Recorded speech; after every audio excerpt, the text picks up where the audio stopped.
ಪ್ರಮಾಣ ವಚನಕ್ಕೂ ಮುನ್ನ ಜ್ಯೋತಿಷ್ಯದ ಮೊರೆ ಹೋದಂತಹ ಡಿಕೆ ಶಿವಕುಮಾರ್ ವಿಧಾನಸೌಧಕ್ಕೆ ಆಪ್ತ ಜ್ಯೋತಿಷ್ಯನ್ನ ಕಳಿಸಿದೆ. ಪ್ರಮಾಣ ವಚನಕ್ಕೂ ಮುನ್ನ ಜ್ಯೋತಿಷ್ಯದ ಮೊರೆ ಹೋಗಿದ್ದಾರೆ ಡಿಕೆಶಿ. ವಿಧಾನಸೌಧಕ್ಕೆ ಆಪ್ತ ಜ್ಯೋತಿಷ್ಯನ್ನ ಕಳಿಸಿದಂತಹ ನಿಯೋಜಿತ ಸಿಎಂ ನಾಳೆ ಮುಖ್ಯಮಂತ್ರಿಯಾಗಿ ಡಿಕೆ ಶಿವಕುಮಾರ್ ಪ್ರಮಾಣ ವಚನವನ್ನು ಸ್ವೀಕರಿಸಲಿದ್ದಾರೆ. ಪ್ರಮಾಣ ವಚನ ಮುಗಿಸಿ ವಿಧಾನಸೌಧಕ್ಕೆ ಭೇಟಿಯನ್ನು ನೀಡಲಿದ್ದಾರೆ ಡಿಕೆ ಶಿವಕುಮಾರ್. ವಿಧಾನಸೌಧಕ್ಕೆ ಡಿಕೆಶಿ ಆಪ್ತ ಜ್ಯೋತಿಷಿ ಬಿಪಿ ಆರಾಧ್ಯ ಆಗಮಿಸ್ತಾ ಇದ್ದಾರೆ. ವಿಧಾನಸೌಧದ ಸಿಎಂ ಕಚೇರಿ ವಾಸ್ತು ಪರಿಶೀಲಿಸಿದಂತಹ ಜ್ಯೋತಿಷಿ ಡಿಕೆಶಿಗೆ ಪ್ರಮಾಣ ವಚನದ ಮುಹೂರ್ತ ನೀಡಿದಂತಹ ಬಿವಿ ಆರಾಧ್ಯ. ಹೀಗಾಗಿ ಸಿಎಂ ಕಚೇರಿ ಇನ್ನಿತರ ಸ್ಥಳದ ವಾಸ್ತು ಪರಿಶೀಲನೆ ಕೂಡ ಮಾಡಿರುವಂಥದ್ದು. ಪ್ರಮಾಣ ವಚನಕ್ಕೂ ಮುನ್ನ ಜ್ಯೋತಿಷ್ಯದ ಮೊರೆ ಹೋಗಿರುವಂತಹ ಡಿಕೆಶಿ ಅಂದರೆ ಕಂಪ್ಲೀಟ್ ಆಗಿ ಭೇಟಿಯನ್ನು ಮಾಡಿ ಕಂಪ್ಲೀಟ್ ಆದಂತಹ ಮಾಹಿತಿಯನ್ನ ಪಡೆದುಕೊಂಡಿದ್ದಾರೆ. ಮತ್ತೆ ಅಲ್ಲಿನ ವಾಸ್ತು ಪ್ರಮಾಣ ವಚನ ಸ್ವೀಕರಿಸುವಂತಹ ವಿಧಾನಸೌಧದ ಸುತ್ತಮುತ್ತ ಇರುವಂತಹ ವಾಸ್ತು ಆಗಿರ್ಬೋದು ಅದು ಕೂಡ ಪರಿಶೀಲಿಸ್ತಾ ಇದ್ದಾರೆ ಅನ್ನುವಂತಹ ಮಾಹಿತಿ. ಪ್ರಮಾಣ ವಚನ ಸ್ವೀಕರಿಸುವುದಕ್ಕೆ ಒಂದು ಕಡೆ ಎಲ್ಲ ರೀತಿಯಾದಂತಹ ಸಿದ್ಧತೆಗಳು ಆಗ್ತಾ ಇದೆ. ಬಿಪಿ ಆರಾಧ್ಯ ಜ್ಯೋತಿಷಿಗಳು ಡಿಕೆಶಿ ಆಪ್ತರು ವಾಸ್ತುವನ್ನು ಪರಿಶೀಲಿಸಿದ್ದಾರೆ. ವಿಧಾನಸೌಧದ ಸಿಎಂ ಕಚೇರಿಯ ವಾಸ್ತು ಡಿಕೆಶಿಗೆ ಪ್ರಮಾಣ ವಚನದ ಮುಹೂರ್ತವನ್ನು ಕೂಡ ನೀಡಿರುವಂತಹ ಬಿವಿ ಆರಾಧ್ಯ. ಹೀಗಾಗಿ ಸಿಎಂ ಕಚೇರಿ ಇನ್ನಿತರ ಸ್ಥಳದ ವಾಸ್ತು ಕೂಡ ಪರಿಶೀಲನೆ ಮಾಡ್ತಾ ಇರುವಂಥದ್ದು.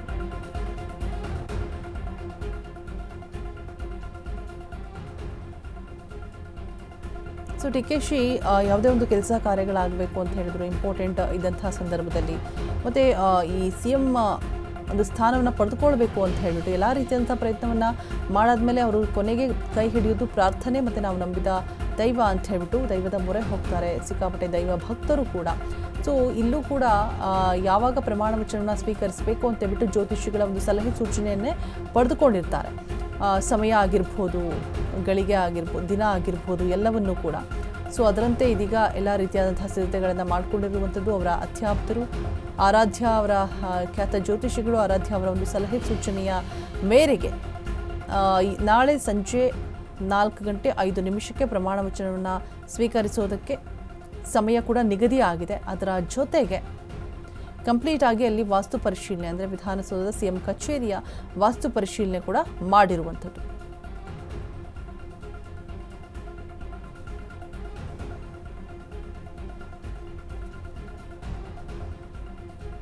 ನಾಳೆ ಮುಖ್ಯಮಂತ್ರಿಯಾಗಿ ಡಿಕೆ ಶಿವಕುಮಾರ್ ಫೈನಲಿ ಪ್ರಮಾಣ ವಚನವನ್ನು ಸ್ವೀಕರಿಸೋದಕ್ಕೆ ಎಲ್ಲ ರೀತಿಯಾದಂಥ ಸಿದ್ಧತೆಗಳು ಕೂಡ ಒಂದು ಕಡೆ ನಡೀತಾ ಇದೆ. ಮತ್ತೊಂದು ಕಡೆ ಕಂಪ್ಲೀಟ್ ಆಗಿ ಜ್ಯೋತಿಷಿಗಳ ಒಂದು ಸಲಹೆ ಸೂಚನೆಯನ್ನು ಪಡೆದುಕೊಂಡು ಯಾವ ಸಮಯ ಮತ್ತು ಅಧಿಕ ಮಾಸ ಇದ್ದಿದ್ದರಿಂದಾಗಿ ಪೋಸ್ಟ್ಪೋನ್ ಆಯಿತು.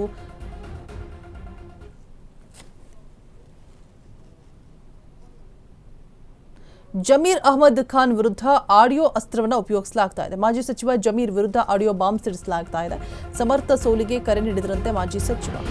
ಮಾಜಿ ಮಂತ್ರಿ ಬೆನ್ನಿಗೆ ನಿಂತಹ ಚಾಮರಾಜಪೇಟೆ ಜನ ಜಮೀರ್ ಡಿಸಿಎಂ ಆಗೋದನ್ನ ತಪ್ಪಿಸೋದಕ್ಕ ಸಮರ್ಥ ಸೋಲಿಗೆ ಕರೆ ನೀಡಿದ್ರಂತೆ ಮಾಜಿ ಸಚಿವ. ಆಡಿಯೋ ಕೂಡ ಸಿಕ್ಕಾಪಟ್ಟೆ ವೈರಲ್ ಆಗ್ತಾ ಇದೆ. ಎಲ್ಲ ಕಡೆ ಮಾಜಿ ಮಂತ್ರಿ ಬೆನ್ನಿಗೆ ನಿಂತಿರುವಂತಹ ಚಾಮರಾಜಪೇಟೆಯ ಜನ.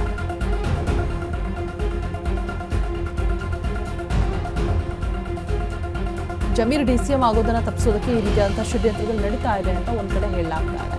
ಜಮೀರ್ ಬಗ್ಗೆ ವೈರಲ್ ಆಗಿರುವಂತಹ ಆಡಿಯೋ ಅವರದ್ದಲ್ಲ, ಅವರು ಕೂಡ ಅದನ್ನೇ ಹೇಳ್ತಾ ಇದ್ದಾರೆ. ಅದನ್ನೆಲ್ಲ ಆಡಿಯೋ ಅಂತ ಹೇಳ್ಬಿಟ್ಟು ಮತ್ತೆ ಅದು AI-ನಲ್ಲಿ ಎಡಿಟ್ ಮಾಡಿದ್ದಾರೆ ಅಂತ ಕೂಡ ಹೇಳ್ತಾ ಇದ್ದಾರೆ. ಜಮೀರ್ ಬೆಳೆಯುವುದನ್ನ ಕೆಲವರು ಸಹಿಸ್ತಾ ಇಲ್ಲ. ಡಿಕೆ ಶಿವಕುಮಾರ್ ಸಂಪುಟದಲ್ಲಿ ಜಮೀರ್ ಸಚಿವರಾಗ್ತಾರೆ.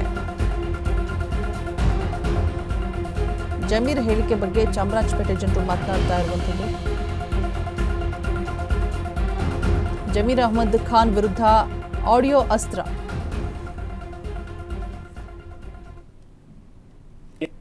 ಕಾಂಗ್ರೆಸ್ನಲ್ಲಿ ಇವಾಗ ಗೋಲ್ಡ್ ಇರೋದವರು ಇವಾಗ ಏನಾಗಿದೆ ಅವ್ರಿಗೆ ಕೆಳಗಡೆ ಮಾಡಬೇಕು ಅಂತ ಏನೇನು ಪಾಲಿಟಿಷಿಯನ್ ಮಾಡ್ತಾ ಇದ್ದಾರೆ. ಅದ್ರ ಬಗ್ಗೆ ದೇವ್ರಿದೆ, ಅವ್ರಿಗೆಲ್ಲ ಒಳ್ಳೇದು ಮಾಡ್ತಾ ಇದ್ದಾರೆ, ಒಳ್ಳೇದೇ ಆಗುತ್ತೆ. ಅದ್ರ ಬಗ್ಗೆ ನಾವು ಹೇಳೋಂಗಿಲ್ಲ ಸರ್. ನಮ್ಮ ಕಾಂಗ್ರೆಸ್ ಅವರು ಏನಿದ್ದಾರೆ ಗೊತ್ತಾ, ಒಬ್ಬರು ಮೇಲ್ಗಡೆ ಹೋದ್ರೆ ಒಬ್ಬರು ಕಾಲು ಬಂದು ಹಿಡಿತಾರೆ, ಆ ರೀತಿ ನಡೀತಾ ಇದೆ. ಇವ್ರು ಸ್ವಲ್ಪ ಮೇಲೆ ಹೋದ್ರು, ಅದಕ್ಕೆ ಇವ್ರಿಗೆ ಕೆಳಗಡೆ ತಗೊಳ್ತಾ ಇದ್ದಾರೆ ಅಷ್ಟೇ. ಅವ್ರ ಬಗ್ಗೆ ಹೇಳ್ಬೇಕಂದ್ರೆ ಯಾವತ್ತು ಪಕ್ಷಕ್ಕೆ ನಿಷ್ಠೆ ಆಗಿರ್ತಾರೆ. ಪಕ್ಷ ಅಂದಮೇಲೆ ಯಾವುದೇ ಆಗಲಿ, ನೀವು ಇದಕ್ಕೆ ಮುಂಚೆ JDS ಅಲ್ಲಿ ಇರುವಾಗಲೂ ಅದೇ ನಿಷ್ಠೆಯಿಂದ ಇದ್ರು, ಅದೇ ನಿಷ್ಠೆಯಿಂದ ಕೆಲಸ ಮಾಡಿದ್ರು. ಇವಾಗಲೂ ಅದೇ ನಿಷ್ಠೆಯಿಂದ ಕಾಂಗ್ರೆಸ್ ಪಕ್ಷಕ್ಕೆ ಕೆಲಸ ಮಾಡ್ತಾ ಇದ್ದಾರೆ. ನಮ್ಮ ಚಾಮರಾಜಪೇಟೆ ಕ್ಷೇತ್ರ ತಗೊಳ್ಳಿ, ಎಷ್ಟೋ ಜನ ಬೇರೆ ಪಕ್ಷದಲ್ಲಿ ಇರೋರ್ನೆಲ್ಲ ಕರೆಸಿ ನಮ್ಮ ಪಕ್ಷ ಸಂಘಟನೆ ಮಾಡಾರ. ಕಾಂಗ್ರೆಸ್ ಪಕ್ಷನ ಇನ್ನೂ ಅತಿ ಹೆಚ್ಚು ಮೆಂಬರ್ಶಿಪ್ ಮಾಡಿ ಅತಿ ಹೆಚ್ಚು ಸಂಘಟನೆ ಮಾಡಾರ. ಅಂಥವ್ರು ಹೋಗಿ ಈ ತರ ಮಾಡ್ತಾರೆ ಅನ್ನೋದು ಸುಳ್ಳು. ಅದೆಲ್ಲ ಸುಮ್ಗೆ ಸರ್. ಅದೆಲ್ಲ ಅವ್ರು ಯಾಕೆ ಇದು ಮಾಡ್ತಾರೆ? ಕಾಂಗ್ರೆಸ್ ಬಿಟ್ಟು ಯಾಕೆ ಕೊಡ್ತಾರೆ ಹೇಳಿ? ಅವರು ಮುಂಚೆಯಿಂದ ಕಾಂಗ್ರೆಸ್ ಅವರು, ಇವಾಗ ಯಾಕೆ ಬೇರೆ ಪಕ್ಷಕ್ಕೆ ಹೋಗ್ತಾರೆ? ಅದೆಲ್ಲ ಸುಮ್ಗೆ ಜನಗಳು ಇರ್ತಾರಲ್ಲ, ಅವ್ರ ಕೆಲಸ ಇಲ್ಲ, ಆ ಥರ ಮಾಡ್ತಾ ಇರ್ತಾರೆ. ಇಲ್ಲ ಸರ್, ಅವರು ಬೇರೆ ಯಾರ್ಯಾರು ಹೇಳಿಬಿಟ್ರೆ ಅದು ಇದಾಗುತ್ತಾ? ನಿಜಾನೇ ಇರುತ್ತಲ್ಲ ಸರ್. ಸುಳ್ಳು ಹೇಳಿದ್ರೆ ಸುಳ್ಳೇ ಅದು. ಹಾಂ ಸರ್, ಜಮೀರ್ ಅಣ್ಣವ್ರ ಬಗ್ಗೆ ಆಡಿಯೋ ವೈರಲ್ ಆಗಿರೋ ಬಗ್ಗೆ ನಾವು ವಿಷಯ ಹೇಳಬೇಕು ಅಂದರೆ, ಅವ್ರ ಹಿಂದೆ ಹಿಂದೂ ಆಗಲಿ ಮುಸ್ಲಿಂ ಆಗಲಿ ಇನ್ನೊಬ್ರಾಗಲಿ ಯಾರದೇ ಯಾವ ಬಗ್ಗೆನೂ ಅವರು ಇವ್ರು ಸರಿ ಅವ್ರು ಸರಿ ಅಂತ ಅವ್ರು ಯಾವುದು ಎಲ್ಲೂ ಸ್ಟೇಟ್ಮೆಂಟ್ ಕೊಟ್ಟಿಲ್ಲ, ಆ ಥರ ಎಲ್ಲೂ ಹೇಳಿಲ್ಲ ಅವರು. ಇದು ಅವರೇ ಮಾತಾಡೋರೆ ಅಂತ ನಾವು ಹೇಳೋಕ್ಕಾಗಲ್ಲ. ಯಾಕಂದ್ರೆ ಯಾವುದೇ ಪಕ್ಷಕ್ಕೆ ಅವ್ರು ಹೋಗಿದ್ರು ಆ ಪಕ್ಷದಲ್ಲಿ ನಿಷ್ಠೆಯಾಗಿ ಕೆಲಸ ಮಾಡ್ಕೊಂಡು ಬಂದಿದ್ದಾರೆ. ಇಷ್ಟು ಮಾತ್ರ ಹೇಳ್ಬೋದು ಸರ್ ಜಮೀರ್ ಅವ್ರ ಬಗ್ಗೆ. ತಪ್ಪಾಗಂತೂ ನಾವು ಹೇಳೋಕ್ಕಾಗಲ್ಲ ಸರ್. ಅಲ್ಲ ಸರ್, ಅವರೊಂದು ದಾವಣಗೆರೆಗೆ ಹೋಗಲೇ ಇಲ್ಲ. ಫಸ್ಟ್ ಆಫ್ ಆಲ್ ಒಂದೇ ದಿನ ಹೋಗ್ದಿದ್ದವರು, ಅದನ್ನು ಅರ್ಧ ದಿನನೂ ಇರಲಿಲ್ಲ ಅಲ್ಲಿ. ಅವರು ಮಾತಾಡೇ ಇಲ್ಲ ಅದ್ರ ಬಗ್ಗೆ. ಅವ್ರು ಕಾಂಗ್ರೆಸ್ ಪಕ್ಷಕ್ಕೆ ಬಿಟ್ಟು ಯಾವುದಕ್ಕೂ ಓಟ್ ಹಾಕಿ ಇದಕ್ಕಾಗಬೇಡಿ ಅದಕ್ಕಾಗಬೇಡಿ ಅಂದ್ರಲ್ಲ. ಆದರೂ ಅಲ್ಲಿ ತಪ್ಪಾಗಿದೆ ಏನೋ. ಕಾಂಗ್ರೆಸ್ ಅವರೇ ಗೆಲ್ಲಿ ಅಂತ ಹೋಗಿ ಅಲ್ಲಿ ಮಾತಾಡೋರೆ. ಅರ್ಧ ಗಂಟೆ ಆದರೂ ಆದರೂ ಅಲ್ಲೇ MLA ತಂದೆ ಅವರು ಅವರಲ್ಲಿ ಹೋಗಿದ್ರು. ಅರ್ಧ ಗಂಟೆ ಮುಕ್ಕಾಲು ಗಂಟೆ ಅಲ್ಲಿ ಇದ್ರು. ಆದರೂ ರೋಡ್ ರ್ಯಾಲಿ ಮಾಡಿಲ್ಲ ಅವರಾದ್ರು. ಅದ್ರ ಬಗ್ಗೆ ಏನೂ ಇಲ್ಲ. ಅದು ಯಾವುದೋ ಸುಳ್ಳಬ್ಬಿ ಬರ್ತಾ ಇದೆ ಅಷ್ಟೇ. ಇಲ್ಲ ಆ ಥರ ಏನು ಹೇಳಿರಲ್ಲ. ಅದು ಬೈ ಮಿಸ್ಟೇಕ್ ಬೇರೆಯವ್ರು ಇರ್ತಾರೆ ನೋಡಿ, ಆ ಕಡೆ ಈ ಕಡೆಯವ್ರು ಇರ್ತಾರಲ್ಲ, ಅವ್ರು ಹೇಳಿರ್ತಾರೆ. ಜಮೀರ್ ಅಹಮದ್ ಏನು ಆ ಥರ ಎಲ್ಲ ಹೇಳಿಲ್ಲ, ಸುಮ್ಮನೆ ಹೇಳ್ತಾರೆ ಅದೆಲ್ಲ. ಇವಾಗ ಅವ್ರ ಕೆಲಸ ಅವ್ರು ಮಾಡ್ತಾ ಇರ್ತಾರೆ, ಅಕ್ಕಪಕ್ಕ ಇರ್ತಾರೆ ನೋಡಿ, ಅಂಥವ್ರು ಯಾರಾದರೂ ಹೇಳಿರ್ತಾರೆ ಅಷ್ಟೇ. ಅವರು ಜಮೀರ್ ಅಹಮದ್ ಏನು ಅಂಥದ್ದೇನು ಹೇಳಿಲ್ಲ. ನಾವು ಏನೂ ನೋಡಿಲ್ಲ, ಇನ್ನೂವರೆಗೂ ಕೇಳಿಸಿಲ್ಲ. ಅದು ಆ ವಿಡಿಯೋ ಬಿಟ್ಟು ಬೇರೆ ಥರ ಅವರು ಜಮೀರ್ ಅಹಮದ್ ಹೇಳಿರೋದು ಏನು ಯಾವತ್ತೂ ನಾವು ಕೇಳಿಲ್ಲ. ಇನ್ನೂವರೆಗೂ ಆ ಥರ ವಿಡಿಯೋ ಏನೂ ಬಂದಿಲ್ಲ. ಇಲ್ಲ ರೀ, ಒಂದ್ಸತಿ ಓಟ್ ಹಾಕಿ ಅಂತ ಹೇಳ್ತಾರೆ, ಒಂದ್ಸತಿ ಓಟ್ ಬೇಡ ಅಂತ ಹೇಳ್ತಾರೆ. ಯಾವುದು ಅದೇ ಪಬ್ಲಿಕ್ಗೆ ತೊಂದರೆ ಕೊಡೋದು. ನೋಡಿ, ನಾಳೆ DK ಶಿವಕುಮಾರ್ ಕುಂತ್ಕೊಳ್ತಾರಲ್ಲ, ಅವ್ರೇನು ಮಾಡ್ತಾರೋ ದೇವ್ರಿಗೆ ಗೊತ್ತು, ನಮ್ಗೇನು ಗೊತ್ತಿದೆ. ಆಗುತ್ತೆ, ಆ ಥರ ಮಾಡ್ಬೇಕು. ಜನಗಳಿಗೆ ಬಡವ್ರಿಗೆ ಅನುಕೂಲ ಮಾಡಬೇಕು. ಇವ್ರು ಮಾಡೋರು ಅಲ್ಲೇ ಜಗಳ ಮಾಡ್ಕೊಳ್ಳೋದು, ಅಲ್ಲೇ ಅಂಕೂಡ ಮಾಡೋದು, ಅಲ್ಲೇ ತಿನ್ನೋದು ಅಂತ ಆಗುತ್ತಾ? ಇಲ್ಲಿ ಮಾಡಬೇಕು ಬಡವ್ರಿಗೆ. ಇವಾಗ ತೋರಿಸ್ತಾವ್ರೆ ಆ ಥರ ಮನುಷ್ಯ ಇಲ್ಲ. ಅವರು ಒಳ್ಳೆ ಮನುಷ್ಯ. ಅವರು ಎಲ್ಲ ದೇಶಕ್ಕೆ ಎಲ್ಲ ಗೊತ್ತು. ಇಲ್ಲಿಲ್ಲ, ಎಲ್ಲ ಪ್ರಾಣ ಕೊಟ್ಬಿಡ್ತಾರೆ ಅವ್ರಿಗೆಲ್ಲ. ಎಲ್ಲ ಹಿಂದೂ ಮುಸ್ಲಿಂ ಸಿಖ್ ಇಸಾಯಿ ಎಲ್ಲ ಜನ ಭಾಳ ಪ್ರೀತಿ ಮಾಡ್ತಾರೆ ಅವ್ರಿಗೆ. ಸುಮ್ಮನೆ ಬೇಕೋ ಅವರು ಮುಂದೆ ಇರ್ತಾರಲ್ಲ ಆಪೋಸಿಟ್ ಅವರು ಇವರು ಅವರು ಆ ಥರ ಮಾಡ್ತಾರೆ. ಇಲ್ಲ ದೊಡ್ಡವರು ಇದ್ದಾರೆ, ಏನು ಮಾಡ್ತಾರೆ ನೋಡೋಣ. ಬಡವರಿಗೆ ಭಾಳ ಸಾಥ್ ಕೊಡ್ತಾರೆ, ಅನುಕೂಲ ಮಾಡಿಕೊಡ್ತಾರೆ ಅವರು. ಈ ದುಶ್ಮನ್ಗಳು ಇರ್ತಾರಲ್ಲ, ಅವರು ಎತ್ತಿ ಕೊಡ್ತಾರೆ. ಅದು ಮಾಡ್ದಲ್ಲ ಆವತ್ತೇ ಮಾಡಿಬಿಡ್ತಾ ಇದ್ರೆ ಏನು ಅರ್ಥ ಇರಲಿಲ್ಲ. ಅವ್ರ ವಿಷಯದಲ್ಲಿ ನಾವೇನು ಹೇಳೋಕ್ಕೆ ಆಗಲ್ಲ. ಆಟೋ ಡ್ರೈವರ್ಗಾಗಲಿ ಹಿಂದೂ ಆಗಲಿ ಮುಸ್ಲಿಮ್ಸ್ ಆಗಲಿ ಎಲ್ಲರಿಗೂ ಸಹಕಾರ ಮಾಡ್ತಾರೆ.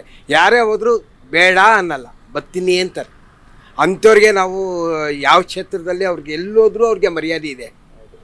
ತುಂಬ ಒಳ್ಳೆಯವರು ಅವರು, ಬೇರೆಯವ್ರ ಥರ ಅಲ್ಲ ಅವರು. ಇವ್ರು ಅವನ್ನ ಕಳಿಸು ಅನ್ನಲ್ಲ ಅವರು, ಅಂದರ್ ಬಲಾವ್ ಅಂತಾರೆ. ಅಂಥವ್ರಿಗೆ ನಾವು ಸುಳ್ಳು ಹೇಳೋಕ್ಕಾಗಲ್ಲ. ನಮಗೂ ನಾವು ಲಾಕೌಟ್ ಡೌನ್ ಆಗಿದಾಗ ನಮ್ಗೆಲ್ಲರಿಗೂ ಕರೆದಿದ್ದು ದುಡ್ಡೆಲ್ಲ ಕೊಟ್ಟಿದ್ದಾರೆ. ಅದೆಲ್ಲ ಕ್ರಿಯೇಟ್ ಮಾಡಿರೋದು ಸುಳ್ಳು. ಅವರು ಹೇಳಿರೋ ಉರ್ದುದಲ್ಲಿ, ಅದು ಟ್ರಾನ್ಸ್ಲೇಟ್ ಆಗಿದೆ ಕನ್ನಡದಲ್ಲಿ. ಈಗ ಆರ್ ಅಶೋಕ್ ಹೇಳ್ತಾ ಇದ್ದಾರಲ್ಲ, ಇದು ಬೇಕಾಗಿಂದ ಪಿತೂರಿ ಮಾಡಿರೋದು. ಅವ್ರಿಗೆ ಸಚಿವ ಸ್ಥಾನ ಬೇಡ ಅಂತ ಗೌರ್ಮೆಂಟ್ ಚೇಂಜ್ ಆಗಿದೆ ಸಿದ್ದರಾಮಯ್ಯ ಕಡೆಯಿಂದ. ಇದು ಅವ್ರ ಕಡೆಯಿಂದಾನೇ ಒಳಗಡೆ ಎಲ್ಲ ಇದು ಕುತೂಹಲ, ಒಂದು ಕೆಟ್ಟ ಇದು ಬಿಟ್ಟಿದ್ದಾರೆ ಅಷ್ಟೇ.